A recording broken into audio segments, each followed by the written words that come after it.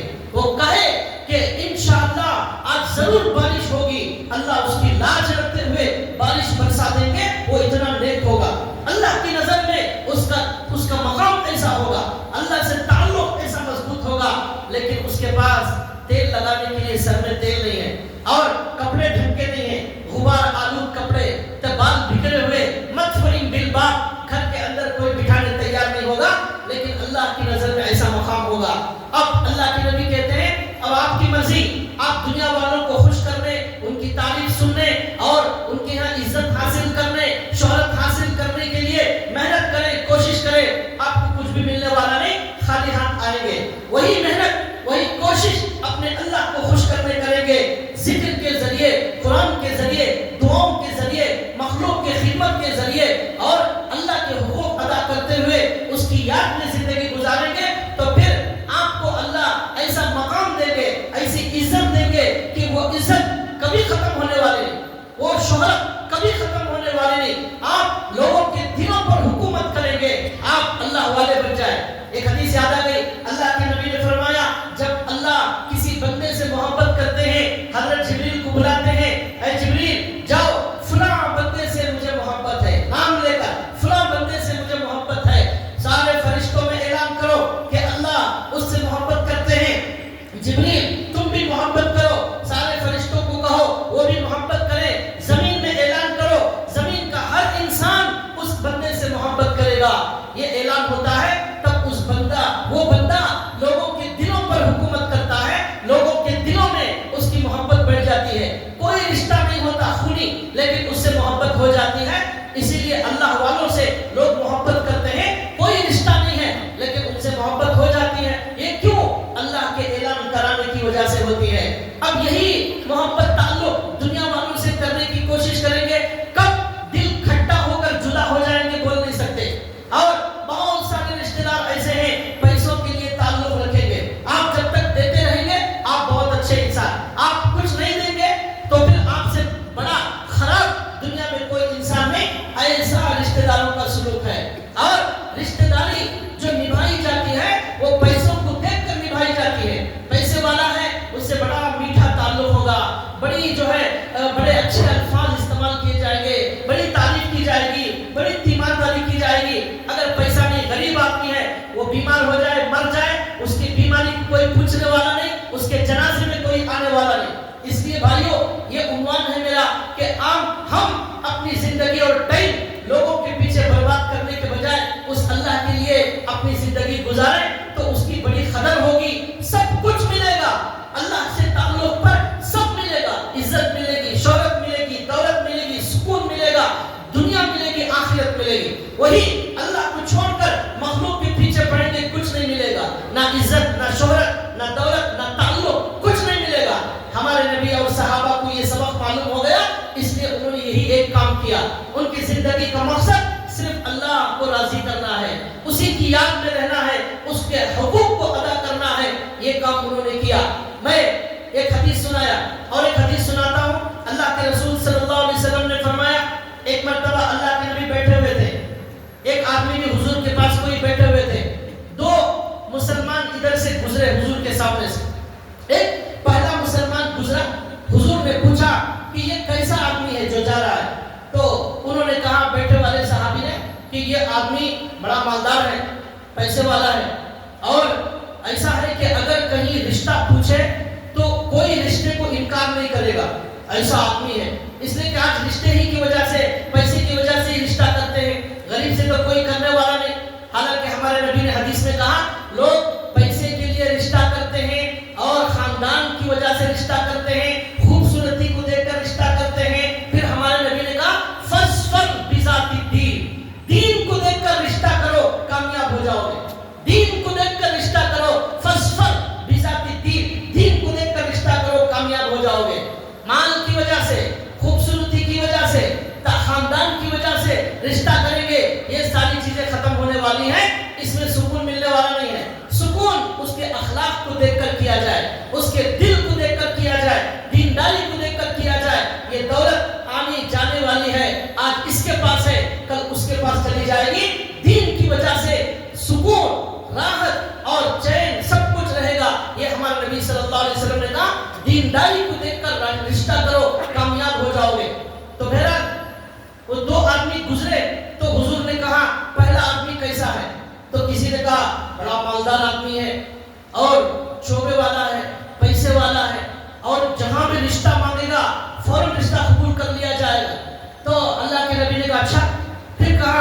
ایسا ہے کہ اگر کسی کو ایک فون کر دے کام ہو جائے گا. ہماری زبان میں، اس زبان میں سفارش کرے تو سفارش قبول ہو جائے. آج کی زبان میں ایک فون گیا بس تمہارا کام ختم ہو جائے گا، ایسا آدمی ہے. تو یہ انہوں نے کہا، اور انہوں نے ایسی تعریف کی کہ یہ ایسا آدمی ہے اگر یہ بات کرے گا لوگ غور سے سنیں گے. ایسا آدمی ہے پیسوں کی وجہ سے. اچھا وہ آدمی چلا گیا. پھر اور ایک آدمی آیا، اللہ کے رسول نے پوچھا یہ آدمی کیسا ہے؟ تو اب انہوں نے کہا جو بیٹھے ہوئے تھے یہ غریب آدمی ہے، اس کے پاس کچھ بھی نہیں ہے، یہ کہیں رشتہ دے گا تو رشتہ قبول نہیں ہوگا، اور یہ آدمی کوئی بولے گا کچھ بولے گا اس کی بات سننے والا کوئی نہیں، اور سفارش کرے گا اس کی سفارش کہیں چلتی نہیں ہے، اس لیے کہ سفارش بھی چلتی ہے پیسوں کی وجہ سے، وہ نہیں ہے سفارش بھی نہیں چلتی. اب اللہ کے نبی صلی اللہ علیہ وسلم کا جو جملہ ہے وہ سننے کے قابل ہے. اور کیا عجیب و غریب جملہ ہمارے نبی صلی اللہ علیہ وسلم نے فرمایا. میں اس حدیث کو ہر 2-4 دن میں ایک مرتبہ یاد کرتا ہوں، یاد آ جاتی ہے مجھے یہ حدیث، وہ حضور کا جملہ.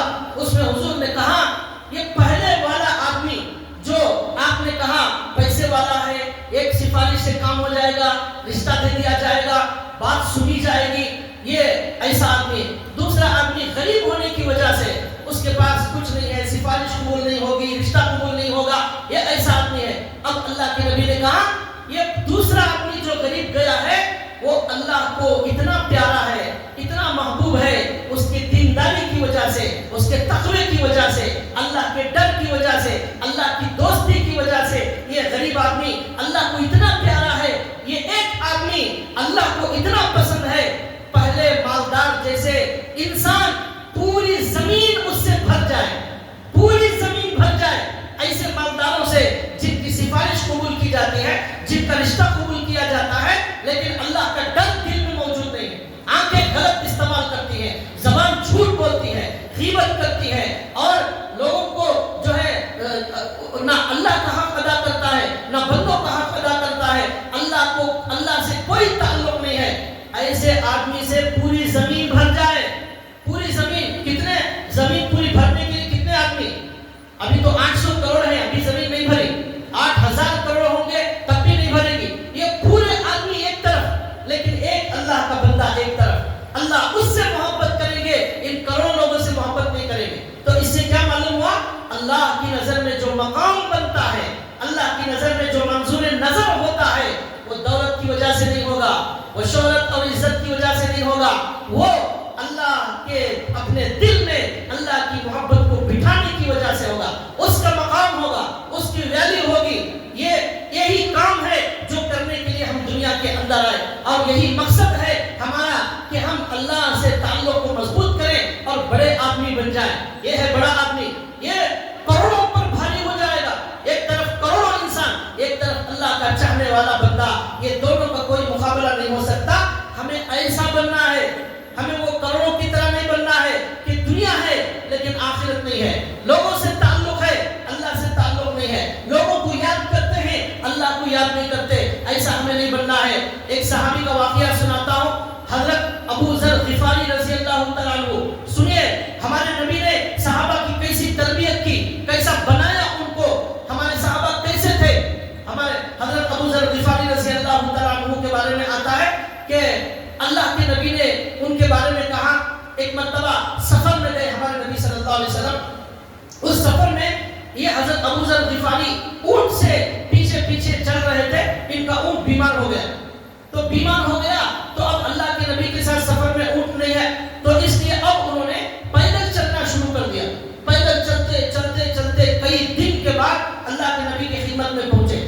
تو اللہ کے نبی نے دور سے دیکھ کر کہا یہ کون آ رہا ہے؟ صحابہ نے کہا ابو ذر غفاری آ رہا ہے.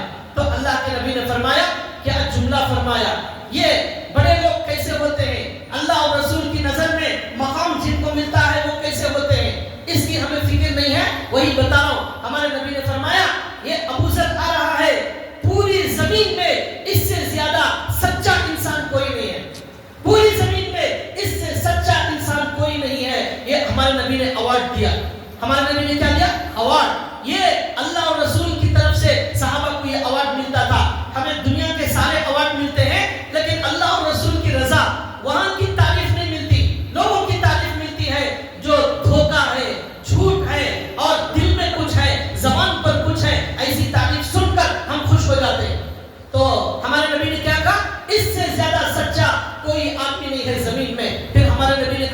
ایک بات بتاتا ہوں، یہ جو ابو ذر آ رہے ہیں یہ تنہا ہی چلتا ہے، اکیلا ہی چلتا ہے، اکیلے چل کر آ رہے تھے، اکیلا ہی چلتا ہے، اکیلا ہی مرے گا، اکیلا ہی اٹھایا جائے گا.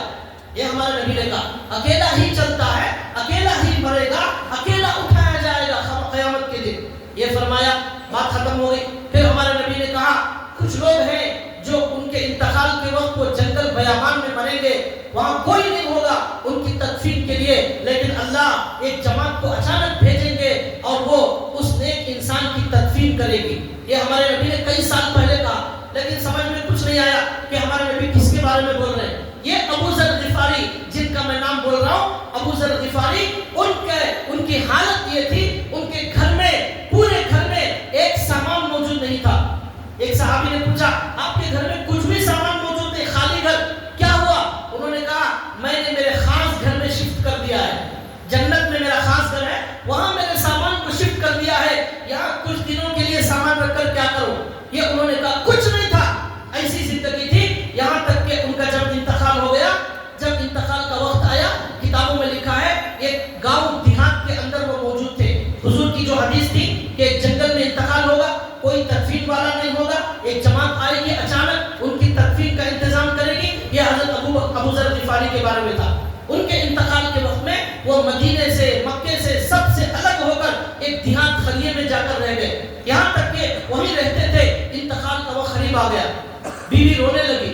پوچھا کیوں روتی ہو؟ اس نے کہا رو نہیں تو کیا کروں، نہ آپ کے لیے کفن دینے کے پیسے ہیں، نہ کفن دینے کا کوئی میرے پاس انتظام ہے، نہ کوئی کپڑا ہے، نہ دفنانے والا آپ کو کوئی انسان موجود ہے. میں ایک عورت، ایک غلام ہے، ہم کیسے دفنائیں گے؟